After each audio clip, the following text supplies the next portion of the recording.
Hare Krishna devotees. Mataji இது screen தெரியுதுங்களா? S Mataji, கிளியரா இருக்கு மாதாஜி. ஹரே கிருஷ்ணா.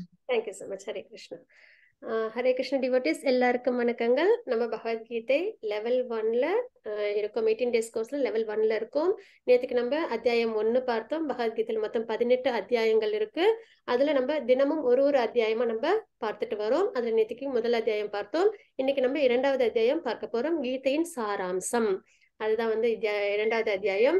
என்ன அப்படின்னு பாத்தீங்கன்னா, பகவத்கீதையில யோகங்கள் இருக்கு. என்னன்னா கர்ம யோகம், ஞான யோகம், பக்தி யோகம் அப்படின்னு இருக்கு. அப்போ அந்த 3 யோகங்களும் நம்ம நல்லபடியா தெரிஞ்சுக்கும் போதே நம்ம வாழ்க்கையை நம்ம சரிவர வாழ முடியும், சரியான பாதையில நம்மளால வாழ முடியும் அப்படின்றது அங்க அர்த்தம். அப்ப அந்த 3 யோகங்களை பத்தியும் சுருக்கமா பகவான் வந்து 2வது அத்தியாயத்திலும் அதே மாதிரி 18வது அத்தியாயத்திலும் குறிப்பிட்டு கொடுத்திருப்பாங்க. சரிங்களா? அதனால்தான் பகவத்கீதையின் 2வது அத்தியாயத்தை வந்து கீதையின் சாராம்சம் அப்படின்னு நம்ம வந்து குறிப்பிடுறோம். ஏன்னா இதுல வந்து கர்மயோகம் பத்தியும் கொடுத்திருப்பாங்க, ஞான யோகம் பத்தியும் பகவான் கொடுத்திருப்பாங்க, அப்புறம் பக்தி யோகம் பத்தியும் சொல்லியிருப்பாங்க. அப்ப நம்ம இது எல்லாத்தையுமே ஒரு சுருக்கமா நம்ம இந்த அத்தியாயத்துல நம்ம பார்ப்போம். அதுக்கப்புறம் நேத்துக்கு அர்ஜுனர் வந்து 5 கேள்விகள் கேட்டிருந்தாங்க இல்லைங்களா? அதாவது போர் பண்ண எனக்கு விருப்பம் இல்லை அப்படின்னு சொல்லிட்டு 5 விஷயங்கள் வந்து அவங்க குறிப்பிட்டிருப்பாங்க. அதற்கான பதில்களையும் பகவான் வந்து இந்த அத்தியாயத்துல இன்ஸ்ட்ரக்ஷன்ஸ் கொடுத்திருப்பாங்க, உபதேசங்கள் கொடுத்திருப்பாங்க. இன்னொன்னு என்ன அப்படின்னு பாத்தீங்கன்னா, பகவான் இந்த அத்தியாயத்துல இருந்து தான் ஸ்லோகங்கள் வந்து உச்சரிப்பாங்க, நமக்கு இன்ஸ்ட்ரக்ஷன்ஸ் வந்து கொடுப்பாங்க. இதுவே வந்து என்னன்னா, எப்பயுமே நம்ம வந்து மனசுல கவலையோட இருக்கோம் அப்படின்னா பகவான் அதை பொறுமையா கேட்பாங்க.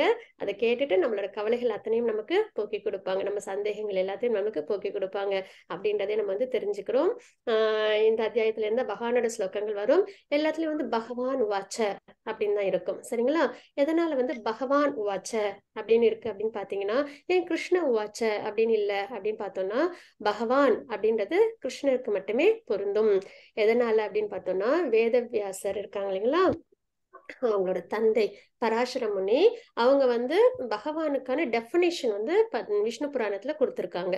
சரிங்களா? என்னென்ன அப்படின்னு பார்த்தோம்னா, யாரு ஒருத்தவங்க கிட்ட 6 ஆப்புலன்சஸ் நிறைஞ்சு இருக்கோ அவங்கதான் வந்து பகவான் அப்படின்னு வந்து சொல்லுவாங்க. என்னென்ன 6 விஷயங்கள், அதாவது ஏதாவது ஒரு ஆப்புலன்ஸ் மட்டும் நிறைஞ்சிருக்கிறதோ இல்ல வேற எதுவும் குறைபாடு இருந்தா அது வந்து ஒரு முழுமை கிடையாது. இந்த 6 விஷயங்கள் யார்கிட்ட நிறைஞ்சிருக்கோ அவங்க அளவுக்கு யாரு ஈக்குவலா இல்லாம இருக்காங்களோ அவங்கதான் பகவான் அப்படின்ற டெஃபினிஷன் வந்து கொடுத்திருந்தாங்க. அது என்ன அப்படின்னு பார்த்தோம்னா, யார் வந்து ரொம்ப ஃபேமஸா இருக்காங்களோ, இப்ப பகவான் கிருஷ்ணா அப்படின்னு நம்ம சொன்னோம்னா எல்லாருக்குமே தெரியும் இல்லைங்களா?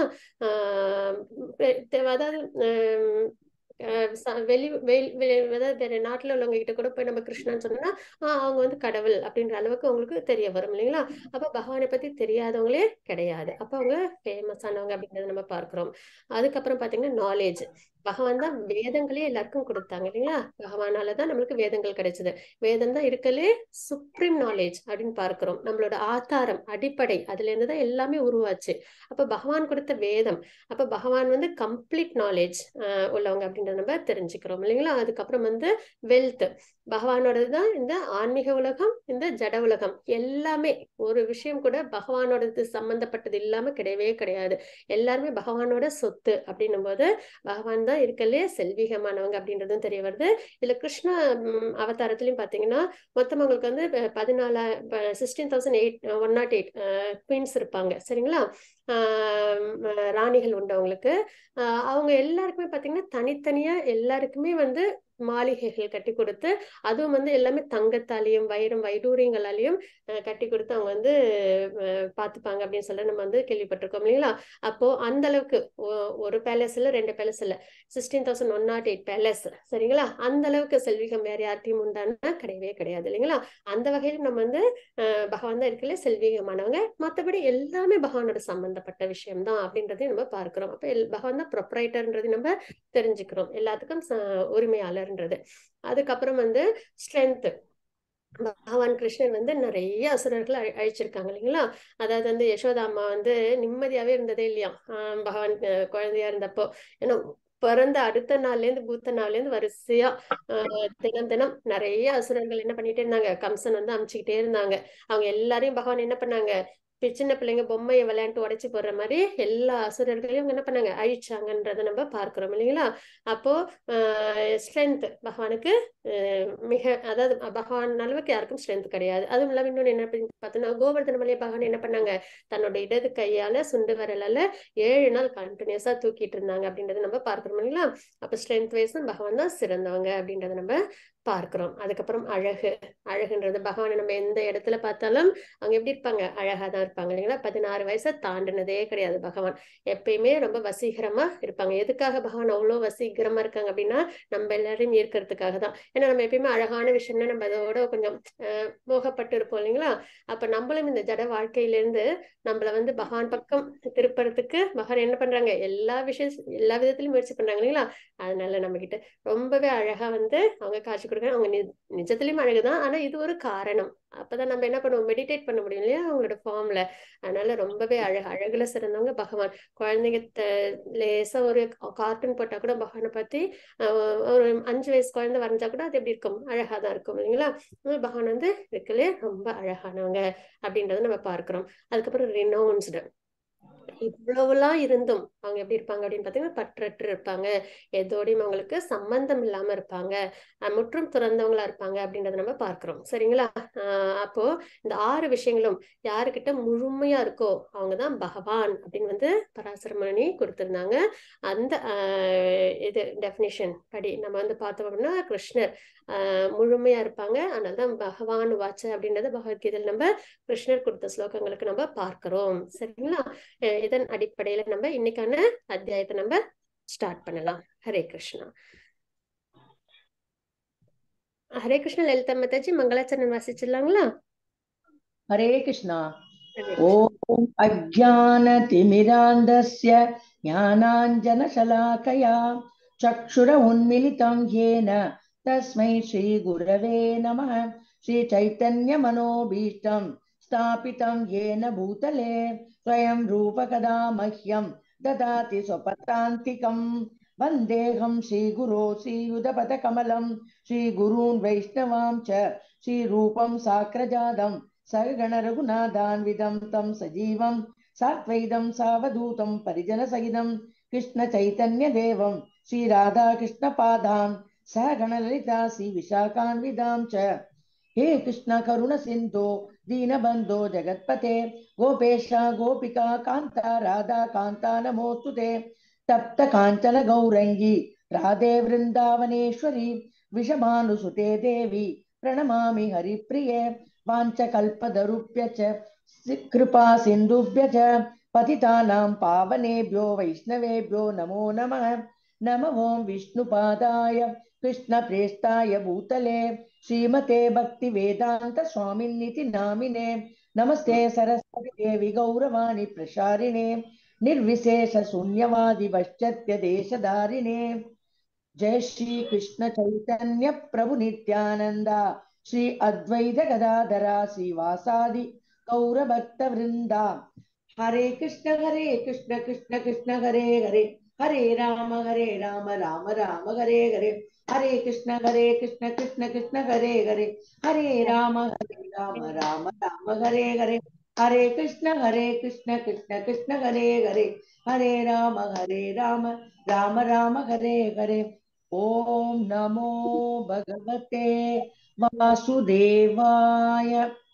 कृष्ण हरे कृष्ण माता जी। थैंक यू सो मच माता जी। हरे कृष्णा। हरे कृष्णा माता जी 2.7 श्लोकम வாசிச்சு கொடுக்குறீங்களா? ओम श्री परमात्मने नमः। अथ द्वितीयो अध्यायः सांख्य योगः। अर्जुन उवाच अर्पण्य दोषोपहत स्वभाव पृच्छामि त्वां धर्म सम्मूढचेता यच्छ्रेयसान्निश्चितं ब्रूहि तन्मे शिष्यस्तेऽहं शाधि मां त्वां प्रपन्नम्। हरे कृष्णा। हरे कृष्णा माता जी। Thank you so much. Hare Krishna devotees. இன்னைக்கு நம்ம 2வது அத்தியாயம் பார்க்க போறோம். முதல் அத்தியாயத்துல நம்ம என்ன பார்த்தோம் அப்படின்னு பார்த்தீங்கன்னா 5 காரணங்கள் கொடுத்திருப்பாங்க. கவலையிலேயே ஆரம்பிச்சிருக்கும் முதல் அத்தியாயம். அதாவது அர்ஜுனர் கவலையோட இருப்பாங்க, நான் எனக்கு போர் பண்ண விருப்பம் இல்லை அப்படின்னு சொல்லிட்டு. சத்திரியன் அவங்களோட கடமையே, பிரிஸ்கிரைப் டியூட்டியே போர் பண்றதுதான், ஆனால் எனக்கு போர் பண்ண விருப்பம் இல்லை அப்படின்றத சொல்லியிருப்பாங்கன்னு பார்த்தோம் இல்லைங்களா. அதற்கு 5 காரணங்களும் கொடுத்திருந்தாங்க அப்படின்றத பார்த்தோம். ஒண்ணு வந்து கருணை, இன்னொன்னு வந்து பாப செயலாயிடும், அதுக்கப்புறம் வந்து எந்த சந்தோஷமுமே இருக்காதே இவங்களெல்லாம். ஏன்னா நம்ம எல்லாருமே குடும்பத்தோட இருக்கிறது தான் சந்தோஷம் இல்லைங்களா. நம்ம எவ்வளவுதான் வெளியில கஷ்டப்பட்டு வேலை செஞ்சு வீட்டுக்கு வந்தாலும் குடும்பத்தோட எல்லாரும் சேர்ந்து ஒன்னா சந்தோஷமா இருக்கிறது தான் அதோட அல்டிமேட் கோல் இல்லைங்களா. அதுக்காக தான் இவ்வளவு பாடுபடுறோம். அப்போ அர்ஜுனரோட மனநிலையும் பாருங்க, அதாவது தன்னோட உறவினர்கள் எல்லாருமே இழந்ததுக்கு அப்புறம் ராஜ்யம் கிடைச்சு அதுல என்ன சந்தோஷம் கிடைக்க போகுது, அதனால சந்தோஷம் இல்லையே அப்படின்னு சொல்லியிருப்பாங்க. அதுக்கப்புறம் வந்து ஃபேமிலி ட்ரெடிஷன் பாதிக்கப்படுது குறிப்பிட்டிருப்பாங்க. அப்புறம் அவங்களுக்கு சரியா முடிவெடுக்க தெரியல அப்படின்றதையும் சொல்லியிருப்பாங்க. இப்ப நம்மளுக்கு வாழ்க்கையில வந்து சரி தவறு தெரியல அப்படின்னா நம்ம என்ன பண்ணணும், நல்லா தெரிஞ்சவங்கள நம்ம போய் கேட்போம் இல்லைங்களா, இதை எப்படி நம்ம வந்து சால்வ் பண்றது அப்படின்னு சொல்லிட்டு. நம்ம அர்ஜுனருக்கும் தெரியாத சமயத்துல என்ன பண்றாங்க, அவங்க பகவான் கிட்ட சரணம் அடைகிறாங்க. ஆன்மீகமும் அதே மாதிரிதான். நம்ம வந்து நம்மளோட தோணுன மாதிரிலாம் நம்ம வந்து அதுல வந்து செய்யறதை விட நம்ம என்ன பண்ணணும், முறையான வழியில வேதத்தில் குறிப்பிட்ட முறைப்படி நம்ம வந்து ஆச்சாரியர்களோட கைடன்ஸோட நம்ம அதை செய்யும் போதுதான் அது ஒரு முழுமை அடையும். அப்போ நம்ம என்ன பண்ணணும், நம்மளும் குருவை ஏத்துக்கணும் அப்படின்றத நம்ம இங்க பார்க்கிறோம் அர்ஜுனன் மூலியமாக. இப்போ இந்த ஸ்லோகம் இது வந்து ரொம்பவே முக்கியமான ஸ்லோகம். என்ன அப்படின்னு பாத்தீங்கன்னா சரணாகதி ஸ்லோகம் இது, சரிங்களா. அர்ஜுனர் வந்து தன்னை, இதுக்கு முன்னாடி அவங்க 2 பேருக்கும் என்ன உறவு, எப்பயுமே அவங்களோட நித்தியமான உறவுன்றது நட்பு உறவு, சரிங்களா. அந்த நட்பு உறவுல இருந்தும் ஆனா அர்ஜுனர் என்ன பண்றாங்க, இந்த ஸ்லோகத்தின் மூலியமா பகவான் கிருஷ்ணரை குருவா ஏத்துக்கிறாங்க. இவங்க பகவான்கிட்ட சரணம் அடைகிறாங்க அப்படின்றத நம்ம இங்க பார்க்கிறோம், சரிங்களா. அதுல என்ன இந்த ஸ்லோகத்துல இது அர்ஜுனர் குறிப்பிட்டிருக்காங்க அப்படின்னு நம்ம பார்ப்போம். இப்போது நான் என் கடமையை பற்றி குழப்பம் அடைந்து கருமித்தனமான பலவீனத்தால் என் இயல்புகளை எல்லாம் இழந்து விட்டேன். இந்நிலையில் எனக்கு நல்லது எது என்று நிச்சயமாக கூறும்படி உம்மை கேட்டுக்கொள்கின்றேன். இப்போது உம்மிடம் சரணடைந்த சீடன் நான், அருள் கூர்ந்து எனக்கு அறிவுரை கூறுவீராக அப்படின்றத நம்ம இங்க பார்க்கிறோம், சரிங்களா. இல்ல என்ன அப்படின்னு பாத்தீங்கன்னா தன்னோட கடமை. அப்போ பொதுவா நம்மளுக்குன்னு ஒரு கடமைகள் இருக்கும் இல்லைங்களா. அதாவது அந்த காலத்துல பாத்தீங்கன்னா பிராமணர்கள், சத்திரியர்கள், வைஷ்யர்கள், சூத்திரர்கள் அப்படிதான் வந்து பிரிவினை இருந்தது. அதுவும் வந்து முக்குணங்களோட அடிப்படையில இந்த பிரிவினைகள் உண்டு. அப்ப அவங்கவுங்க என்ன பண்ணுவாங்க, வர்ணாசிரம தர்மம் அப்படின்னு சொல்லுவோம். இதை நம்ம அவங்கவுங்க கடமைகளை அவங்க நல்லபடியா அவங்க நிறைவேற்றிட்டு இருந்தாங்க அப்படின்றத நம்ம பார்க்கிறோம். அப்போ அர்ஜுனரோட கடமை என்ன, சத்திரியனா போர் பண்ணணும், ஆனா அவங்களுக்கு அதுல விருப்பம் இல்லை அப்படின்றத இங்க நம்ம பார்க்கிறோம். அதுதான் இங்க சொல்றாங்க, இப்போது நான் என் கடமையை பற்றி குழப்பம் அடைந்து கருமித்தனமான பலவீனத்தால்னா என்னன்னா, ஒரு செயல் செய்யறோம், பலனை எதிர்பார்த்து செய்யறோம் இல்லைங்களா. அதுதான் வந்து கர்மீஸ் அப்படின்னு சொல்லுவாங்க. கர்மா, பலனை எதிர்பார்த்து செய்யக்கூடிய செயல்கள். இப்போ இவங்க என்ன பண்றாங்க, போர் பண்ணணும், ஆனா அவங்களுக்கு வந்து தன்னோட உறவினர்கள்லாம் அதுல இழந்துருவோமே, அப்புறம் எல்லாருக்கும் கஷ்டங்கள் வந்து சேருமே, நிறைய சேதங்கள் ஏற்படுமே அப்படின்றதெல்லாம் அந்த செயலின் மூலியமா கிடைக்கிற பலனை பார்த்து அவங்க என்ன பண்றாங்க, அவங்க பயப்படுறாங்க இல்லைங்களா. அதான் கர்மம் அப்படின்றது பகவத்கீதையில என்னன்னா நம்ம செயல்கள் அப்படின்னு நம்ம எடுத்துக்கணும், சரிங்களா. அப்ப கருமித்தனமான பலவீனத்தால் பலனை எதிர்பார்த்து செய்யற செயல்களின் மூலமா அவங்களுக்கு என்ன ஆயிடுது, பலவீனம். அதனால அவங்களுக்கு பயம் வந்து அவங்க என்ன பண்ணிட்டாங்க, தங்களோட இயல்புகளை அவங்க இழந்துட்டாங்க அப்படின்றத நம்ம இங்க பார்க்கிறோம், சரிங்களா. இந்நிலையில் நல்லது எது என்று நிச்சயமாக கூறும்படி. இப்ப அவங்களுக்கு குழப்பம் இருக்கு, நல்ல வழிய நீங்க தான் எனக்கு காமிக்கணும். பிடிச்சது கிடையாது இல்லைங்களா. நம்ம எப்பயுமே வாழ்க்கையில வந்து பிடிச்சது அப்படின்றத செய்யறத விட எது நல்லதோ அதை நம்ம செய்யணும். அதே மாதிரி நம்ம பிள்ளைகளுக்கும் அதை தான் நம்ம சொல்லிக் கொடுக்குறோம் இல்லைங்களா. அவங்களுக்கு இப்போ உடம்பே சரியில்லை அப்படின்னாலும் ஐஸ்கிரீம் கேட்டா அவங்களுக்கு பிடிச்சது அதை நம்ம கொடுப்போமா, கொடுக்க மாட்டோம். அதே வந்து நல்லது எதுவோ அதை தான் நம்ம செய்வோம் இல்லைங்களா. அந்த மாதிரி நம்மளும் வாழ்க்கையில நல்லது எது அப்படின்றத நம்ம வந்து ஃபோக்கஸ் பண்ணி நம்ம இருக்கணும். அப்படின்ற பட்சத்துல நம்ம சரியான பாதையில் இருக்கணும்னா பகவானோட கைடன்ஸோட, பகவத்கீதை கைடன்ஸோட நம்ம வாழ்க்கைய பிடிக்காத விஷயமா, அதாவது பிடிச்சது ஆனா சரியான விஷயம் இல்லை அப்படின்னா கூட அதுல நம்ம என்ன பண்ணணும், விலகி இருக்கணும் அப்படின்றத நம்ம இங்க தெரிஞ்சுக்கலாம். இந்நிலையில் எனக்கு நல்லது எது என்று நிச்சயமாக கூறும்படி உம்மை கேட்டுக்கொள்கின்றேன் அப்படின்றத அர்ஜுனர் கேட்கிறாங்க. இப்போது உம்மிடம் சரணமடைந்த சீடன் நான், சரிங்களா. அருள் கூர்ந்து எனக்கு அறிவுரை கூறுவீராக. இன்னொரு முக்கியமான ஒரு விஷயம் என்னன்னா, ஆன்மீகத்துல ஒரு முக்கியமான விஷயம் நம்ம கிட்ட அது மட்டும் இருந்ததுனாலே மற்ற எல்லா விஷயங்களும் நம்ம கிட்ட வந்துடும். அது என்ன அப்படின்னு பாத்தீங்கன்னா ஹம்பிள்னஸ். அடக்கம், அதுதான் வந்து ரொம்ப முக்கியம். அதுதான் அடிப்படை ஆன்மீகத்துல. ஏன்னா நம்ம கிட்ட எதனால நம்ம இந்த ஜட உலகத்துல இருக்கோம், பிறப்பு இறப்பு சுழற்சியில எதனால இருக்கோம்னா ஃபால்ஸ் ஈகோ, அகங்காரம் அப்படின்னு சொல்லுவோம் இல்லைங்களா? அதனாலதான் நம்ம இந்த ஜட உலகத்துல இருக்கோம். எல்லாம் என்னோடது, எனக்கு சம்பந்தப்பட்டது அப்படின்னு நம்ம நினைக்கிறோம் இல்லைங்களா? அதனாலதான் நம்மளுக்கு என்ன ஆகுது, பந்தம் ஏற்படுது. அதே நம்ம வந்து ஹம்பிள்னஸ் அப்படின்னும் போது அந்த ஃபால்ஸ் ஈகோ நம்ம கிட்ட வராம இருக்கும்.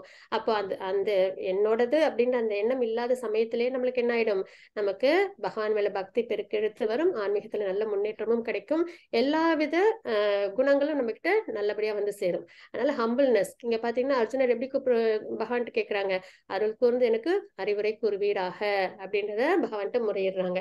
சோ ஹம்பிள்னஸ் நம்ம ரொம்ப நல்லபடியா நம்ம எடுத்துக்கணும். அதுக்கப்புறம் வந்து பலனை எதிர்பார்த்து செய்யற செயல்கள்னால நம்மளுக்கு எப்பயுமே என்ன ஏற்படும், பந்தம் ஏற்படும் அப்படின்றது நம்ம இந்த ஸ்லோகத்தில் நம்ம பார்க்கிறோம். அப்புறம் முக்கியமான ஒரு விஷயம் என்னன்னா, நம்ம எப்பயுமே நம்மளுக்கு சரி எது தவறு எதுன்னு தெரியாத பட்சத்துல நம்ம பகவானை சரணம் அடையணும் அப்படின்றது நம்ம தெரிஞ்சுக்கிறோம். பகவான்கிட்ட நேரடியா நம்மளால சரணம் அடைய முடியாது, ஏன்னா கலிகாலத்துல பகவான் நம்மளோட இல்ல பக்கத்துல. ஆனா அவங்களோட அறிவுரைகள் அதுதான் நம்மளுக்கு பகவான். பகவத்கீதை, பாகவதம் இதெல்லாம் தான் நமக்கு கிரந்த வடிவத்துல பகவான் நம்ம கூடவே இருக்காங்க. அப்ப பகவானோட சரணம் அடையணும் அப்படின்னா பகவானோட உபதேசங்கள் கிட்ட நம்ம சரணம் அடையணும் அப்படின்றத நம்ம இந்த ஸ்லோகங்கள்ல நம்ம தெரிஞ்சுக்கிறோம். இது சரணாகதி ஸ்லோகம் சொல்லுவோம். இது வந்து 2.7. எல்லாருமே இதை வந்து மெமரைஸ் பண்ணிக்கோங்க. தினப்படி உங்களால முடிஞ்சதுன்னா பகவானுக்கு இது இந்த ஸ்லோகங்களை வாசிச்சு திருப்தி பண்ணுங்க. ஓகேங்களா? ஹரே கிருஷ்ணா. அதுக்கப்புறம் இப்போ பாத்தீங்கன்னா நம்ம வந்து பகவான் ரியலைசேஷன் அப்படின்னு நம்ம பார்க்கும்போது, அதாவது காட் ரியலைசேஷன் அப்படின்னு பார்க்கும்போது 3 விஷயங்கள் உண்டு. என்ன அப்படின்னு பார்த்தோம்னா, இந்த ஒரு பிக்சர் பாக்குறீங்க இல்லைங்களா? இதுல பாத்தீங்கன்னா தூரத்துல இருந்து பார்த்தோம்னா இந்த மலையும் இந்த மலை மேல உள்ள இந்த மேக கூட்டங்களும் தான் நம்மளுக்கு கண்ணுல தெரியும் இல்லைங்களா? இந்த 2 விஷயங்களையும் நீங்க வந்து இப்ப கவனிக்க வேண்டாம். இந்த மலை மேடு, அது மேல மேக கூட்டங்கள், இந்த அளவு நம்மளுக்கு தெரியுது இல்லைங்களா? அது ஒரு விதமான புரிதல். அதுக்கப்புறம் இன்னும் கொஞ்சம் நம்ம மலை கிட்ட போனோம்னா அங்க நிறைய மரங்கள் இருக்கிறத நம்மளால உணர முடியும். அது 2வது வகையான புரிதல். அதே வந்து இன்னும் நம்ம மரத்துக்கிட்ட போய் நம்ம பார்த்தோம் அப்படின்னா அங்க ஒரு கிளி வந்து பழம் சாப்பிட்டுட்டு இருக்கிறது நம்மளால தெரிஞ்சுக்க முடியுது இல்லைங்களா? இது 3வது வகையான புரிதல். அப்ப நம்ம முழுமையா புரிஞ்சுக்கிட்டோம்ன்றது என்ன, இதுதான் இல்லைங்களா? கம்ப்ளீட்டா நம்ம தெரிஞ்சுக்கிட்டோன்றது இதுதான். ஏன்னா இதுல பார்க்கும்போது இந்த மரங்கள் இருக்குன்றதை நம்மளால புரிஞ்சுக்க முடியல. அப்புறம் மரத்தை மட்டும் பார்க்கும்போது கிளி இருக்கிறது நம்மளுக்கு தெரிய வரல. ஆனா கிட்டக்க போய் நம்ம நல்லபடியா பார்க்கும்போது இந்த எல்லா விஷயங்களும் நம்மளுக்கு புரிதல் வருது இல்லைங்களா? முழுமையா புரிஞ்சுக்கிறோம்னு தெரியுது இல்லைங்களா? எதையும் மிஸ் பண்ணாம. அந்த மாதிரி காட் ரியலைசேஷன் அப்படின்றது என்ன அப்படின்னு பார்த்தோம்னா 3 விதம் இருக்கு. ஒண்ணு என்ன அப்படின்னு பார்த்தோம்னா பிரம்மன் ரியலைசேஷன் அப்படின்னு சொல்லுவோம். பிரம்மன் ரியலைசேஷன் அப்படின்னா என்னன்னா ஒளி மூலியமா பகவானை வழிபாடு பண்ற முறை. அது வந்து ஒரு வித வழிபாட்டு முறை. அது வந்து முழுமையான முறை கிடையாது. ஏன்னா பகவானை பத்தி வேற எந்த விஷயமும் தெரியாது, ஒளியை மட்டும் வழிபாடு பண்ற முறை அது. இன்னொன்னு என்ன அப்படின்னு பாத்தீங்கன்னா பரமாத்மா ரியலைசேஷன் சொல்லுவோம். சரி, பகவானுக்கு ஒரு உருவம் இருக்கு அப்படின்றத தெரிஞ்சுக்கிட்டு அதன் மேல மெடிடேட் பண்ணுவாங்க. பகவானை மனசுல நிலைநிறுத்தி தவம் பண்ணுவாங்க. இந்த முனிவர்கள் ரிஷிகள் எல்லாம் தவம் பண்றாங்க இல்லைங்களா? மாதிரி தவம் பண்ற முறை பரமாத்மா பகவானோட உருவத்தின் மேல, அது 2வது வகை. சரிங்களா? இது பிரம்மன் ரியலைசேஷன் ஒரு படி மேல.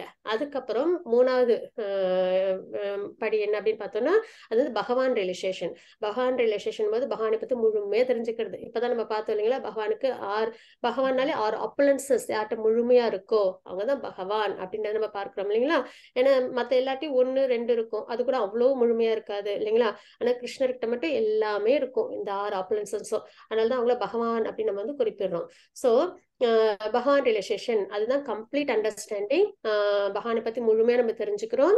அதுக்கப்புறம் பகவானுக்கு பக்தி சேவையில நம்ம ஈடுபட ஆரம்பிப்போம். பகவானை பத்தி முழுமையா பகவான் தான் சர்வ காரணம் தெரிஞ்சுக்கிட்டதுக்கு அப்புறம் நம்ம என்ன பண்ண ஆரம்பிப்போம், பக்தி சேவையில் நம்ம ஈடுபடுவோம் இல்லைங்களா?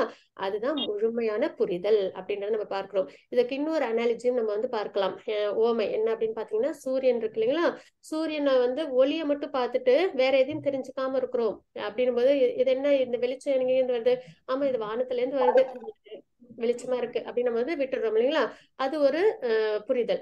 அதே வந்து சரி இந்த வெளிச்சம் வருது, அது எங்க இருந்து வருது அப்படின்னு யோசிச்சு நம்ம வானத்தை உத்து பார்க்கும்போது அங்க ஒரு வட்ட வடிவமா தெரியுது இல்லைங்களா? அதுதான் வந்து பரமாத்மா ரியலைசேஷன். ஓ, அப்பனா இந்த ஒரு வட்டமா ஏதோ ஒரு பிம்பம் இருக்கு, அதுல இருந்து நம்மளுக்கு இந்த ஒளி கிடைக்குது அப்படின்ற வரைக்கும் புரிஞ்சுக்கிறோம் இல்லைங்களா? அது வந்து பரமாத்மா ரியலைசேஷன். அதே சூரியனை பத்தி அந்த வட்ட வடிவமா ஏதோ ஒண்ணு இருக்கு, அது என்ன அப்படின்னு நம்ம தெரிஞ்சுக்கும் போது அதுக்கு பெயர் வந்து சூரியன். அது வெப்பமா இருக்கும், அது உலகத்துல இருந்து இவ்வளவு தூரத்துல இருக்கும், இவ்வளவு வேகத்துல சுத்தும், அது இதனால செய்யப்பட்டிருக்கும், ஹீலியத்தால செய்யப்பட்டிருக்கும் அப்படின்றதெல்லாம் நம்ம தெரிஞ்சுக்கிறோம் இல்லைங்களா? அப்போ சூரியனை பத்தி முழுமையா தெரிஞ்சுக்கிறோமே, அதுதான் பகவான் ரியலைசேஷன். அதை கம்பேர் பண்றோம் சரிங்களா? அப்போ சூரியனோட ஒளி மட்டும் பிரம்மன் ரியலைசேஷன். அதே வந்து சூரியனுக்கு ஒரு உருவம் இருக்கு அப்படின்னு பார்க்கிறோம் இல்லைங்களா? அது பரமாத்மா ரியலைசேஷன். அதே சூரியனை பத்தி முழுமையா தெரிஞ்சுக்கிறோம் இல்லைங்களா? அது பகவான் ரியலைசேஷன். அப்ப சூரியனோட கம்பேர் பண்ணும்போது இதை நம்ம இந்த முறையில நம்ம புரிஞ்சுக்க முடியும் அப்படின்றத நம்ம தெரிஞ்சுக்கிறோம். அப்ப முழுமையான ரியலைசேஷன் பகவானை பத்தி நம்ம தெரிஞ்சுக்கிறோம் அப்படின்னா அது பகவான் ரியலைசேஷன் தான் பெர்ஃபெக்ட். அது என்ன அப்படின்னா பக்தி பண்றது பகவானுக்கு. என்னன்னா சர்வீஸ் இருக்கும். பரமாத்மா ரியலைசேஷனுக்கும் பகவான் ரியலைசேஷனுக்கும் என்ன வித்தியாசம் அப்படின்னு பார்த்தோம்னா, பரமாத்மா ரியலைசேஷன்ல நம்ம மெடிடேஷன் பண்ணுவோம் பகவானோட உருவத்து மேல, ஆனா அதுல சேவை இருக்காது சரிங்களா? இப்ப நம்மளுக்கு நம்ம குழந்தைய ரொம்ப பிடிக்கும், ஆனா அந்த குழந்தைக்கு நம்ம எந்த ஒரு சேவையும் பண்ணாம நம்ம வந்து வெறுமனே அதை பார்த்துட்டு அப்படியே சும்மா நம்ம வேலையை நம்ம பார்த்துட்டே இருப்போமா? இல்லைங்களா? அதுக்கு தேவையான எல்லா விஷயங்களும் நம்ம 200% எஃபர்ட் போட்டு அதுக்கு தேவையான விஷயங்களை நம்ம செய்யறோம் இல்லைங்களா? அதுதான் சர்வீஸ்ன்றது. அன்போட செய்யற சர்வீஸ். அதை நம்ம வலியோட செய்யறோமா? ஆத்மா திருப்தியோட நம்ம செய்யறோம் இல்லைங்களா? நம்ம பிள்ளைக்கு எல்லாமே நல்லதா கிடைக்கணும்ட்டு அந்த மாதிரி நம்ம பகவானுக்கு பக்தி சேவையில் ஈடுபடுறோம் இல்லைங்களா? அதுதான் பகவான் ரியலைசேஷன் அப்படின்றது. அப்ப நம்ம சர்வீஸ் பண்ணும்போதுதான் டிவோஷனல் சர்வீஸ், பக்தி சேவை. சேவைன்றது ஏதோ நம்ம வந்து ஒரு தாழ்ந்த ஒரு விஷயம் அப்படி நம்ம நினைக்க கூடாது. ஏதோ ஒரு மாஸ்டருக்கு ஒரு சர்வெண்ட் பண்றது அது கிடையாது. நம்ம குழந்தைங்களுக்கு நம்ம எப்படி பண்றோம், நம்ம குடும்பத்துல உள்ளவங்களுக்கு எப்படி பண்றோம், சமுதாயத்துல நம்ம சர்வீஸ் பண்றோம் இல்லைங்களா? பாஸுக்கு நம்ம வேலை செய்யறோம் இல்லைங்களா ஆபீஸ்ல? அப்ப எங்கேயுமே என்ன இருக்கு, அந்த சர்வீஸ் ஆட்டிடியூட் நம்ம கிட்ட உண்டு. இயல்பாவே நம்ம கிட்ட சேவை செய்யற தன்மை உண்டு. அந்த சேவை தன்மையே நம்ம என்ன பண்ணணும், பகவானுக்கு செய்யறோம் பாத்தீங்களா? அது உயர்ந்தது அப்படின்றத நம்ம பார்க்கிறோம்.